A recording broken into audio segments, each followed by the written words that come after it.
always ready. I just don't know where am I going from here? Are those our notes over there on the table? No, those are notes for the other day. Welcome back to Good Day Big Bear and Find a Home in Big Bear. I'm John Wells. And I'm Dan Bathurst. And we're with Exit Realty right here in Big Bear and our new digs.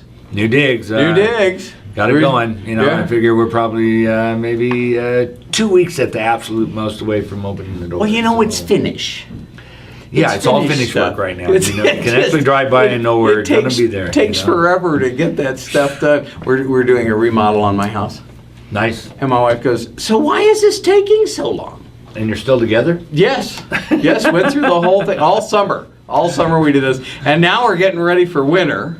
Nice. So, I went and got, half a dozen tubes of caulk. Yeah, and you're running around the house going, oh, that's cold right there. That's cold there. I feel a breeze. Where? I got the gun. The gun. Speaking of getting ready for winter, we had a little cold snap last week. We had some ice. It was an eye-opener, not a cold snap. It was to make you aware that it does get cold up. Yes, every fall we get this little snap, and people go, I got to clean up the yard. Yeah. The snow's coming.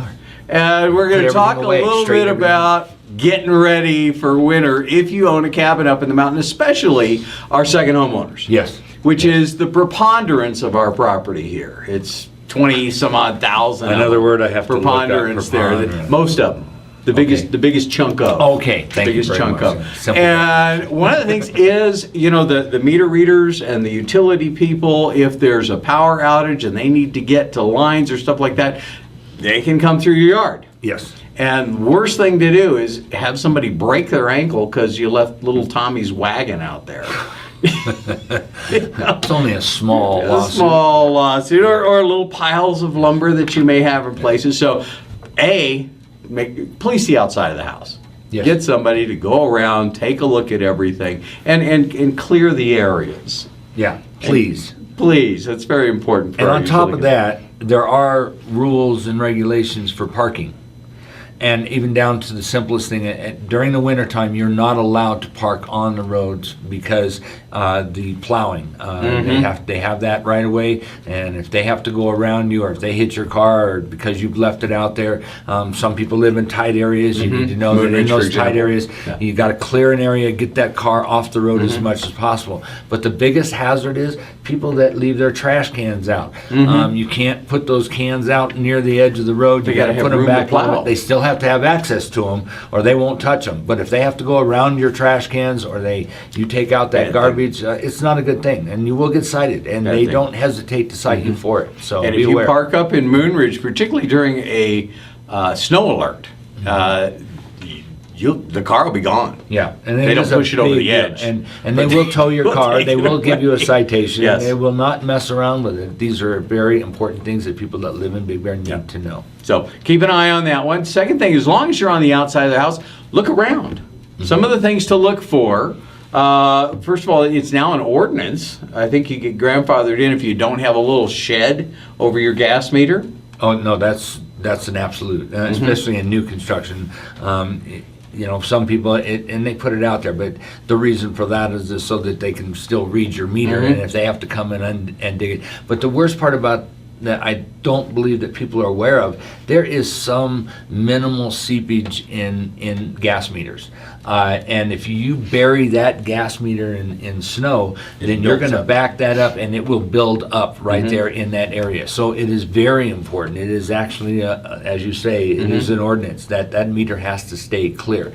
And that's even happened to me before. I've walked out onto the deck and smelling gas and wondering what that's all about, and they came right out and said, this needs to be cleared. You got a snow cave going here full of gas. Exactly. Not a good thing. Not a good thing. The snow's not going to catch fire, but it's not their liability, it's yours. Yes. One of the things I've found interesting is we don't require little sheds over the stop waste valves.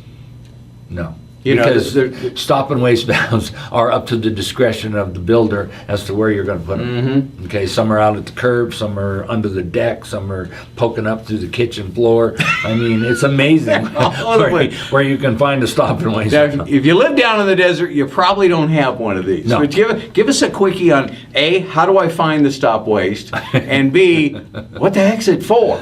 You're looking at a little green bar that's coming out of about a 3-inch black tube with a little cap on it, and you will see that sticking up, and it's usually on the house side of the water meter. Right. And there's always usually remember, 2 of them. Always remember, you are responsible for everything from the water meter to the house. So those are yours. Those are your responsibilities. Everything from that shutoff valve to the street, from the meter to the street is the main, that is the responsibility of the water district. And you do have to keep that cover clear as well. You can't pile Yes. firewood on top of the water. Doesn't work. Water main. But the stop waste is designed for when folks, second homeowners in particular, when you take off, leaving the water running isn't really the best thing to do. Just to keep your pipes from freezing, Been there, done that. Yeah, because sinks freeze and all kinds, and toilets freeze and all kinds of things. But the stop waste is to turn off the water to the house, so if a pipe bursts, and there's a way to prevent that,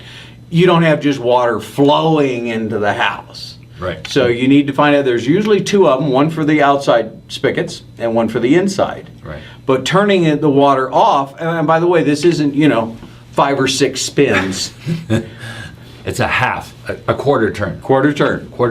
And you're done. That's it. Don't try to get Hercules out there No. and try to do something very special, because you will snap that line. Yes, it's like 6 feet down. Yes. That plumber's And you don't going to wanna do charge that. you a little bit. And to my go dig neighbor in just there. had his done, and it cost him $600. So, something to be aware of. It's not a cheap fix. No. The part is only $34. It's the but digging. digging the hole and connecting it is the expensive part of the cost. So that rod goes way down there. You turn the quarter, that's it, and turn it off. But then there's something else to do inside the house. Inside the house, you want to make sure, first of all, leave the heater on at 50 to 55 degrees. And most people, and I've had clients say this a million times, that, I don't want, the part they don't realize is because of the cold going on, that heater's going to turn on and turn off and turn on and turn off. You're going to have yourself a gas bill. But that gas bill is so much cheaper than trying to replace all the lines that you break in the house, because the minute you turn that heater off and those pipes freeze, they will explode. And they're not going to explode the first time you turn the water on. It's going to be within 2 hours, 3 hours, 4 hours, maybe the next day, and it just becomes a repetition because you've frozen those pipes. They've expanded, now they're shrinking, so weak. and they just blow apart. And I know this because being in real estate, you've had some personal experience all with the that. time. Many experiences. Appraisers with it. coming on, turn on the water, and all of a sudden the ceiling starts leaking. Yeah. Well, so many clients don't want to pay. I'm selling the house. I don't want to pay that gas bill. Okay, well, guess what? Take care You're of going to be responsible for Yes. everything that's not working in that house when you do sell it. And this happened 3 or 4 times last year with clients, so be aware. And if you're going to not use the house at all, then make sure you put antifreeze in the toilets, flush the toilets down, turn on the faucets, make sure, because the purpose of the stop and waste valve is to drain the water in the house. But if you don't take the time To depressurize, open a faucet. So if you've got a 2-story house, go upstairs and open your faucets to the tub, to the shower, to the sinks, and let that water siphon down. And what it does is it goes into that stop and waste, shuts the flow of water to the house off, and at the same time has a little tiny weep hole that will release all the water that's in the house into the ground gravel outside. And that is the purpose of the whole thing. And then Yes. at that time, you can go around and put your And the antifreeze that goes in the toilet is not the kind you use in your car. That's very toxic. This is a car they call it RV antifreeze, so it's environmentally friendly. Right. Yeah, so make sure you do that. Also, we're talking about staying on the outside of the house. Look for holes. Yes. We had like woodpeckers and stuff. Yeah. Love I've had plenty of those. And it's not against the law to cover up your vents on the outside of your house in the wintertime. The vents underneath. The vents underneath the house to keep that cold air flow from going from one side to the other and freezing your pipes as well. Make sure that your pipes are wrapped properly under the house. These are all things that are very, very important that will save you a tremendous amount of money. Yes. So again, you're always better off to get a professional. There's all kinds of general contractors out there and subcontractors and things that will come and take a look at your house and say, "Oh, are you aware your copper pipes aren't wrapped underneath?" Yeah. Just give you some heads up on the things to do. Spend a couple of bucks, get some caulk, and seal it up nice and tight. And if you've got a new phone book sitting on your porch when you get up here, or as of now, if you look in there, there'll be a little plastic envelope with a blue letter in it, and that blue letter is going to give you more hints on what to do for winter. And some of the laws and the rules that you need to follow. So be aware of all these things. And the utilities up here mail that out every month. So don't just take the inserts and toss them away. Take a second and look at them. But get a professional. Find out how to keep your house the best value you can, and keep yourself from doing too much headache. And if you decide you want to sell your home, it's a great time to be selling. We have next to no inventory compared to previous years. And let's see, who could they call to do that? You might want to try calling Exit Realty. Good Welcome idea. Home. We have a new location at 929 West Big Bear Boulevard. Right which next to should the be Lumberjack. open in a couple of weeks, Yep. next to the Lumberjack. By the way, who serves really good food. And I know it seems to be my home away from home now. You got a tab running there, and that's in Big Bear City. And you can also reach us at 909-878-0522. And we've got a wonderful staff of agents there that can answer any of your questions about any of the neighborhoods. Exit Realty, the neighborhood realtor right here in Big Bear. I'm John Wells. And I'm Dan Bathurst. And we'll see you next week.